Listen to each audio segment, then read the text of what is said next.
The musky smell of rain-soaked earth wafts through the air in Daba, Karshi, a community about 38 kilometers away from the Abuja city center. To gaskiya dai tun daga aka bude wannan daba an kai shekara kusan 15, amma ni gaskiya shekaran da na fara zuwa bana shekara 9 kenan daga na fara bin wannan hanya. Lokacin ana biyan 500 har yanzu ya zama ana biyan 2,500 da ake biya yanzu kenan.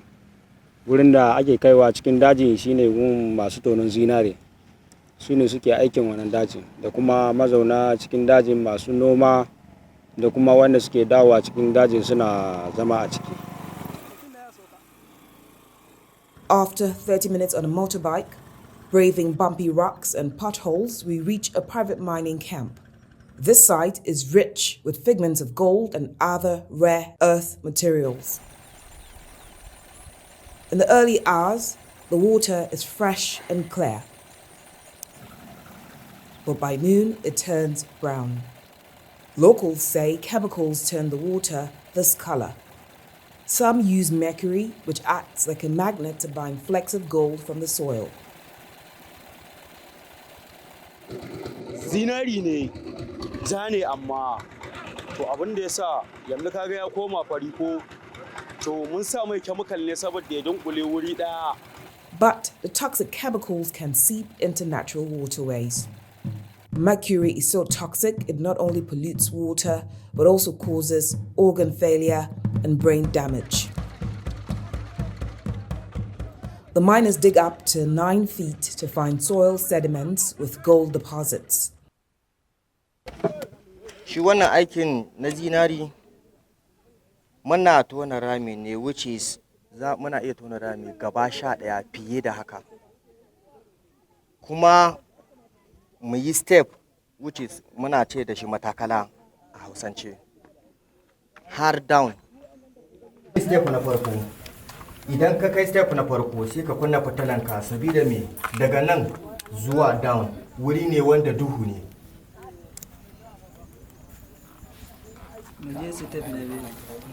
Step na biyu ya kada. Yanzu step na biyu zani. Yanayin condition din daban yake da step na farko. Nan yanzu sanyi zaka dinga ji har ka kai ga step na 3. Kuma wurin ba haske, duhu ne.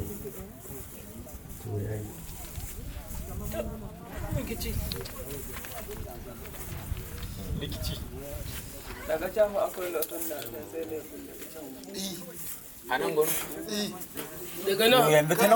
idan muka kai down din, which is dandani, a haka ma sai mun kare yanka o.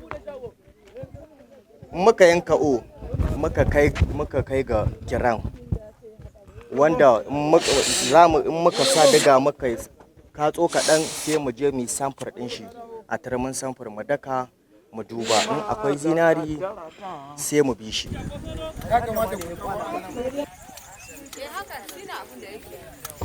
Despite abundant natural resources, Nigeria's mining sector accounts for less than 1% of the country's GDP. There's an estimated 21.37 metric tons of gold deposits across the country in states like Zamfara, Kaduna, Kebbi, Kwara, Osun, Bauchi, and Abuja.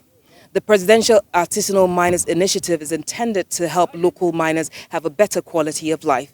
But here in Karshi, Abuja, local artisanal miners are not feeling the impact of government. Ai mu kalubale da yanzu guda ɗaya ne. Akwai ramukan ma yanzu da sun gagara leburori shiga su, saboda ramuka ne damuna ce sun riga da sun fada. In ba a mai da hankali sukan danna sauran wasu 'yan adam a wajaje. Amma fa duk rami ɗaya yana gaba irin 18, 17 haka din nan, sannan ake nemo gold. Farko muna neman gold kowane irin rana, in Allah ya haɗa mu da sa'a za mu iya yin samun giram ɗin da tafi 20 ko kuma ma irin 30 da sauransu haka. Idan kuma wani rana za ka iya samun abin da bai kai wannan ba, za ka iya samun ɗigo. Duk ɗigo ɗaya ana sai da shi kimanin naira 10,000, duk giram ɗaya ana sai da shi kimanin abin da ya kai 100,000. 1% ana sai da shi naira 1,000 ne ake sai da shi. To wannan dai dawa ta mu ta ɗanyi ƙasa da sakamakon da cewa an buɗe wani sabon dawa. Amma kamar yanzu hakan nan za ka iya samun mutum irin 100, 200. In ka je irin sabon dawa ka iya samun mutum 500, 800. Irin sabon dawa da aka buɗe kenan. Wanda a daba za ka iya samun ana fitar da irin giram 100, 150 haka. A nan ko bai fi a fitar da 10 ba, 20 akan samu, dole kuma can ya rinjaya. Akwai 'yan Nijar, akwai 'yan Chadi, akwai 'yan Kano, akwai 'yan Katsina, akwai 'yan Gombe, akwai 'yan Zamfara. Haka zaman yake kasancewa, ka zo na zo ake cewa ko? Kamar ya kuke samun labari cewa ga inda za a je? Wallahi labari in kana da ɗan uwa zai iya kiranka a waya, in kana da abokin arziki zai iya kiranka a waya, wanda kuma Allah ya sa aka buɗe akan idon shi. Shine za ga mutane sun haɗu da dama. Kuma kwanaki bayan mun ji akwai irin su 'yan China da suke zuwa ko farin fata. Ka taɓa fuskantar haka ko? Ai ni nan da ni da ɗan China ba ma shiri. Kin san rashin shiri na da ɗan China? Sakamakon nan sai da muka fara yi suka kore mu, suka sa aka kore mu, suka nuna mana ƙarfi da kuɗi kuma haka. Kuma ni da ƙasata. Suka zo suka yi mu wannan abun, na kyale su abin da suke nema kuma ba su samu ba. Mu din dai da suke kora mu ne nan dai muke gano wannan gol da ake abun nan. To ma wani shekara ne wannan abu ya faru ko yaushe ne wannan abu ya faru? Gaskiya shekaran nan ya daɗe don tunda na fara aikin zinari muna yin wannan mu sha magamar da mu da 'yan Cana. So da su suna yi da mota ne, suna yi da excavator ne, ni ina yi da diga da cofa. To amma a cikin shekarar nan ka taba haduwa da wani dan China ya zo cikin jeji nan? Wallahi. Ko cikin gari sun gaya mana wai suna ganin yan China suna zuwa. Yan China anan suna da kamfani. Da nan kamfani din su ne kuma Allah ya sa dai ba su suke da rabon su ci wannan gold din ba. Mu ne dai muke da rabon mu ci wannan gold din. Nan da kamfanin su ne, asali mu ne a gurin suka zo suka kore mu. Sun zo kuma abin da suke nema ba su cin mai ba. Mu mun fi su dabara da ilimin da za mu gano wannan abin yanda yake. Su yanzu za su iya rufe wannan dutsen, amma ni in na je na ga wannan dutsen zan iya bantalo shi in fito da shi waje, saboda alamu ne na zinari. To wani basira irin kasan ni kamar ni ko ka nuna ba zan gane ba. To ta ya ake gane alamomin gold a cikin dutse? Da akwai wani dan turmi da muke kafin mu kai injin ruwa akwai wani dan karamin turmi da muke fitarwa, za mu daka dutsen mu sa ruwa mu wanke anan muke fara ganin alamunta. Da chemical kuke sawa? Ba ma sa chemical normal, wannan sai ya je inji ake sa chemical, wannan kuma da hannunmu da karamin kwano za mu fitar da ita har ke ma ki gane gold ne wannan.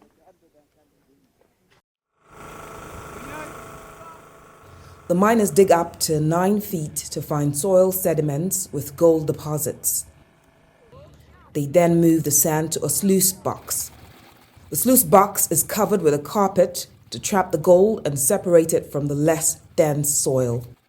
As the water runs through the sand, the gold sinks while the lighter materials wash away. Yanzu da gan shi fari haka, yanzu in mu kona shi kuma zai koma jajjawar, kuma muna kona shi ne da abin sigari. Sai mun sa mai abin sigari mun kanannade shi, sannan za mu samu leta ko wuta haka sai mu kanga shi jiki. In mu kanga shi jiki zai koma jajjawar. Shikenan za a iya kai shi Usai market a je a auna shi, a narka shi, kawai a ci gaba da amfani da shi daga nan har ƙasar waje ko ina.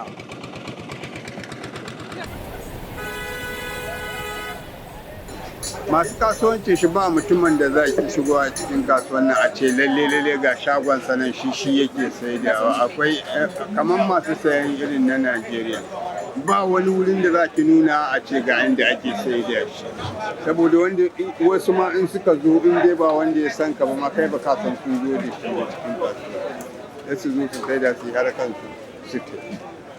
Wanda za ka sani he kamar wanda ko ka san shi tun can da, amma wanda baka sani ba baka san harakar shi ba ma he zo gama abin da yake ma baka sani ba. Kuma nan ba wani shago ke akwai ba wanda za a ci ga in an kawo na Najeriya ga inda ake sarrafa shi ba cikin kasuwa ne kamar yadda ka san wannan mutum ya shigo ya yi kasuwanci sai ya koma haka shi.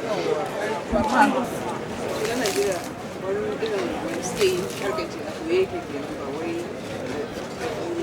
a bai yake mana ba wai a hili ne ko ina za ka san cewar ga masu yin shi don mu ma in dai ba wai an kawo shi kasuwa ba ma ba za mu gan shi ba tunda ni ba zan iya zuwa ban je in ka ganni cikin rami to na mutu kai ne aka yi amma ba kan ginan wannan yau amma kaji an ce wai Najeriya shi ma yana da daraja gwargwadon nashi tunda shi gold wanda aka tono a ƙasa ba zai zama ɗaya ba da na cikin shago da ake saida saboda shi he an sha narka shi an sha sarrafa shi an hudda dattin da ke ciki kan a kai shi ma wajen inda za a saida gani bai huce 155 160 abinda za a saida gram shi kaman gol na Najeriya aikin san ko wanda irin kamar na Dubai da abin kawo shi suke amma musamman wai nan na Najeriya mutum ya saye ya zo ce a kera mai shi a babu shi babu sai dai ko wani shugaba ne ko wanda yake ji da kanshi shi zai iya wannan amma ba wani talaka ko wani dan kasuwa da zai sai irin wannan na Najeriya wai ya zo ya ce wai a narka shi a yi yan kunna da shi ko a yi sarka da shi a dai su wannan yan kasuwa masu zuwa Dubai in suka sayi irin sakon na nan ma wanda suke tafiya da shi a sake kerawa a dawo da shi to dai su suke sai su tafi da shi amma babu wai mutum ya ce gol din Najeriya ya tara shi na ya kera shi ko kuma ga wani wuri da ake wai kasuwancin shi da ka shigo kasuwan nan ka ce ga inda za ka je ka samu babu.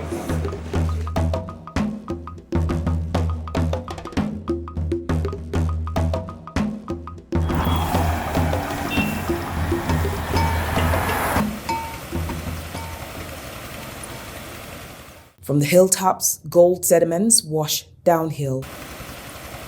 Ibrahim has been washing sand here for over 15 years. Idan mun wanke shi za mu kada mu gani in mun ga akwai to sai mu ci gaba. Idan mun ga kuma babu nan za mu kara gaba kuma mu bincika wani wajen. He spends hours washing through sand in hopes of finding flakes of gold that may never make him rich.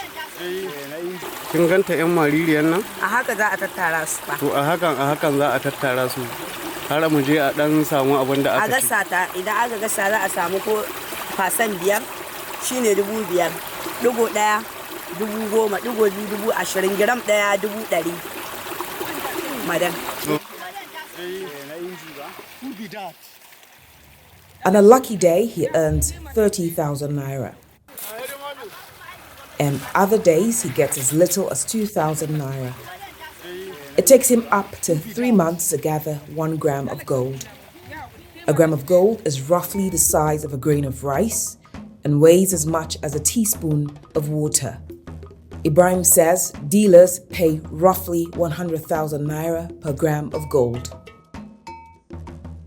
A sum that transforms the gold trade into a magnet for predators.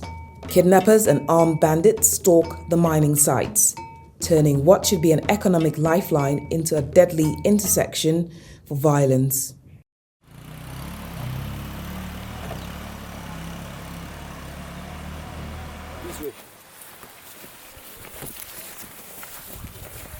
Ni sunana Sani Ishaq, Assistant Special Duty na State Command, Nigerian Forest Security Service. Kuma aikinmu mu Nigerian Forest Security Service muna kulawa ne da dazukan Najeriya. Yanzu haka da kike gani na mun fito operation daga nan Karshi, command namu na Karshi, kwance ward namu na Karshi, wanda muna answerable to FCT command and AMAC command. Mun fito wannan operation ne muna bin dazuzzukan mu gaba daya, muna dubawa wanda yake wannan yanki na Karshi. Saboda mu kiyaye manoma su noman su cikin dadi, mu kiyaye wato illegal mining, wanda suke yin legal mining da kuma waɗanda suke sassara itatuwa ba bisa ƙa'ida ba. To mun fito ne don mu dudduba ko za mu haɗu da irin waɗannan mutanen don ƙasa ba ta yarda da irin wannan ba. To shi yasa gwamnatin ƙasa ta yarda da mu, ta aminta da mu, kuma ta ba mu mandate na mu fita mu ringa operation a dazuzzukan mu na Najeriya gaba ɗaya. Kuma muna nan a ko'ina a Najeriya. Shi ya sanya muke ƙoƙari mu ga mun kiyaye dazuzzukan mu, saboda kidnappers akwai tashe-tashen hankali yayi yawa. Kidnappers suna cikin daji, sun hana mutane sakat, sun hana mutane haɓakan arzikin ƙasa. Ana so ya haɓaka, amma wasu sun fita sun shiga daji sun hana mutane sakat. To dalilin wannan ne ya sanya muka fito muna wannan patrol har muka zo a wannan wuri. Wannan cikin dajin Karshi ne, cikin daji ɗaya daga cikin dazuzzukan Abuja kenan. Legal mining wanda ƙasa ta yadda da shi, wanda aka yi accepting cewa wannan ɓangare ƙasa ta yarda a yi, a ringa fito da ma'adanai na ƙasa. Waɗanda kuwa suka zo babu yarda gwamnati suka kafa wuri suna yin mining, wannan za mu hana su totally, kuma ƙasa ba ta yarda da shi ba, shi yasa mu ma za mu hana su a wannan. Ya ka gane wanda suke wannan illegal? To ai akwai takardu na wurare waɗanda mu mun sani, kamar yanzu waɗanda kuka gaggani, ina gin ba ku isa zuwa wurin ba, za dai ku isa. To waɗannan suna da takardunsu da komai da komai. Su kuma irin waɗanda suka zo za ka ga suna yin a magudanan ruwa, waɗannan suna tace abinda waɗancan suka ɗan koro, shi yasa suke tacewa. Waɗannan ba su da laifi akan yin tacewar da suke yi, ba sun tsaya wurin mining ɗin suna digin ba ne, sun biyo ɗan wanda ya biyo ruwa wanda aka wanke daga can, shi suke tacewa suna amfani da shi. Su waɗancan inda zaki je zaki ga suna nan suna digin wurin, to wannan ba illegal ba ne, wato an yarda da su fitar da wannan arzikin ƙasan a wurin. Suna da takardunsu full, suna da CAC nasu, shi yasa mu mukan bar su waɗannan, saboda gwamnati ta bar su, mu ma dole mu bar su. To amma a cikin dan me da me ake siddowa banda bayani? Yawwa, akwai kuza, akwai ainihin zinari, sannan akwai wasu abubuwa irin su tantalaye, irin su suna nan da yawa, ba wai guda ɗaya ba ne, at least suna da yawa waɗanda ake samu. Muna da arzikin ƙasa damfam a ciki, kai akwai ma wurin da in kun shiga nan har gishiri akwai. Yes. Cikin ayyukan nan kun taɓa fuskanta irin wani baƙin abu, a ce maybe misali mutum ya mutu ko an kashe mutum ko an kama wani? Yes, yes, mun yi aiki so successful, mun kama kidnappers da hannunmu. Ai su kansu ko ina suna murna da zuwan wannan kungiya ta mu ta Nigerian Forest Security Service, ba don komai ba, don mun dakale wasu abubuwa daban. Yanzu ga sunan da ba su isa su zo nan ba, zaki ganin su ga sunan suna fitowa yanzu suna ɗiban kayayyaki, suna albarkatun ƙasa, amma da ba su isa ba. Manoma ba su isa su zo wannan sashin ba, saboda in kin kula zaki ga duwatsu ne da kuma ainihin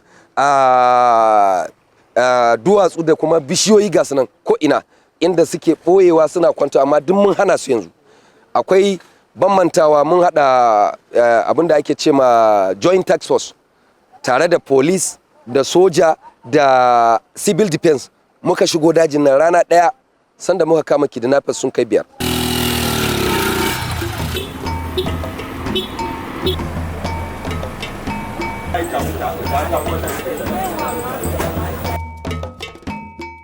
The price of gold surged past $4,000 an ounce in October 2025. Wannan duk wanda yake sana'an ya sani, duk wanda yake zuwa siyo gold ya sani. In gan sanan dukkanin gaba ɗaya 21 karat ne da 22 karat. A nan akwai 22 karat, ko da dai ba sai na nuna ko kamar yawa. Gold yana tashi da kuma tun da ka san gold dai kullum zaka ji an ce ma ya ƙara kaza, amma da irin wannan tashi lokaci guda ya dan tura da yawa, an daɗe ba a ga irin wannan canjin ba gaskiya. To wai su damu suna cewa in dala ya hau gold ma zai hau, ni haka ne wani lokacin ba, amma gold daban dala daban. Yanzu ai dala ƙasa take, tunda a last month kin ga ana mun da watan da ya wuce ana siyan dala 1,500 and something. Yau fa a jiya ban san dai yau da safe ma ko yau da safe ma dalan abin da ake san shi anan ma bai kai 500 1,500 bai kai ba. Kin ga ƙasa yake gold kuma sama yake to kin ga daga nan mutum zai gane shi ma gold dama zaman kansa yake akwai ons din nan da lokacin da ya tashi to gold ya tashi.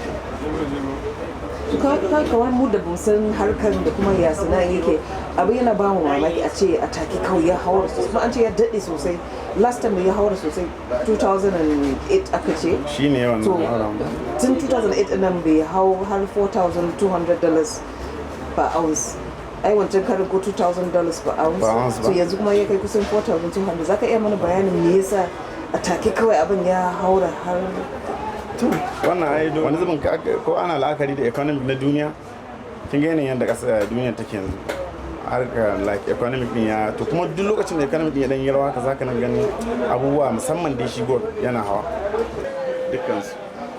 In global economics and trade, gold has often been thought of as a safe asset. Amid volatility, trade wars, and tariff hikes, gold is considered a stable investment as the US dollar fluctuates and stock prices crash. Investors often turn to gold to keep their wealth safe against economic downturns. Pushed by global demand for gold, foreign mining companies have moved in. As the price of gold rises globally, miners in Karshi get little benefit from the boom despite their back-breaking work. They toil relentlessly, getting scraps from a commodity that enriches dealers and businessmen. These miners find themselves caught between rising international demand and a harsh economic reality. Wealth flows upward, leaving them behind.